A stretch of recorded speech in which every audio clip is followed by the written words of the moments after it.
मैंने अपने एक वीडियो स्वयं के प्रति सच्चा रहना में बताया था कि मैं कैसे 34 साल बाद स्वयं से जुड़ी, स्वयं से मिली। ये संभव हुआ हीलिंग से। हीलिंग ने मुझे स्वयं से रिकनेक्ट कराया और मैंने स्वयं को रीडिस्कवर किया। रिकनेक्ट शब्द का प्रयोग मैंने इसलिए किया कि कहीं ना कहीं हम कभी ना कभी स्वयं से डिस्कनेक्ट हो जाते हैं। ये अक्सर बचपन में ही हो जाता है। ये किसी ट्रॉमा की वजह से होता है। ट्रॉमा का मतलब है वुंड, एक घाव। ट्रॉमा वो नहीं होता जो हमारे साथ घटित हुआ। ट्रॉमा होता है जो हमारे अंदर घटता है जब कोई बाहरी परिस्थिति हमारे साथ घटित होती है। सिर्फ बड़ी बड़ी भयावह घटना ही ट्रॉमा नहीं देती, बल्कि हर रोज घटने वाली घटनाएं भी ट्रॉमा क्रिएट करती हैं। जैसे अपने केयर गिवर्स यानी माता पिता से इमोशनल सपोर्ट ना मिलना, परिवार में लगातार तनाव का माहौल रहना, ऐसा लगना जैसे न मुझे कोई देख रहा है, न मुझे कोई सुन रहा है, ना ही बचपन में आपको वैसे ही स्वीकारा जाना जैसे आप हैं। बच्चे अपने माता पिता पर डिपेंडेंट होते हैं जीने के लिए, सर्वाइवल के लिए। और जब वो हमें वैसे नहीं स्वीकार करते जैसे हम हैं, तो हमारी ऑथेंटिक सेल्फ, हमारी वास्तविक सेल्फ वैसी नहीं बनी रहती। पर अगर हमें उनका प्यार पाने के लिए कुछ और बनना पड़ता है, तो हम अपने ऑथेंटिक सेल्फ को खो देते हैं।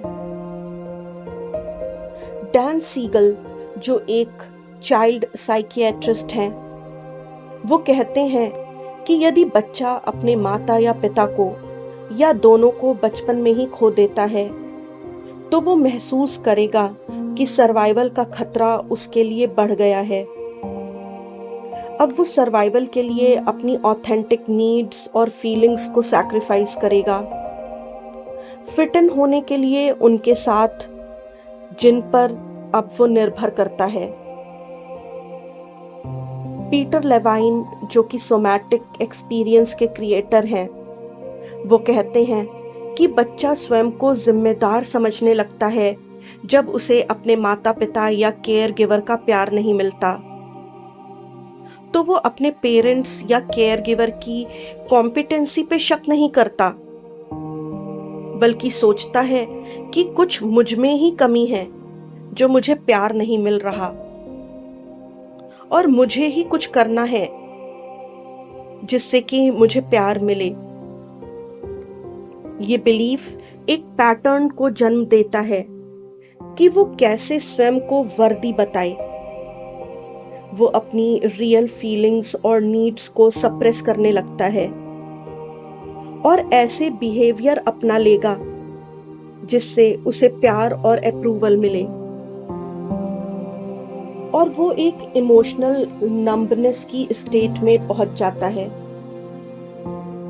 पर एक दिन वो उस एडेप्टिव बिहेवियर और मास्क जो उसने लगाया है, उसके चलते घुटने लगता है, और वहां से शुरुआत होती है स्वयं को पाने की। हीलिंग टूटी चीजों को जोड़ना नहीं है। हीलिंग है ये याद करना कि हम कौन हैं। हीलिंग है स्वयं से फिर से जुड़ना। हीलिंग है स्वयं को फिर से पाना। हम जितना हील होते हैं उतना ही स्वयं से जुड़ते हैं। हीलिंग एक कभी ना खत्म होने वाला सफर है। अगर आप भी हील होना चाहते हैं, अगर आप भी स्वयं से रिकनेक्ट करना चाहते हैं, तो स्वयं से पूछिए, मैं कैसा फील करना चाहता हूं। पहचानिए कि क्या चीजें या क्या काम है जो आपको खुशी देते हैं, एक्साइटमेंट देते हैं, आप उसे करते वक्त क्रिएटिविटी महसूस करते हैं और वो चीज आपको अनकंडीशनल लव देती है। कोई बात नहीं कि जीवन का एक लंबा हिस्सा निकल गया, पर जब जागो तभी सवेरा, तो स्वयं से दोबारा मिलिए, ये आपका अधिकार है।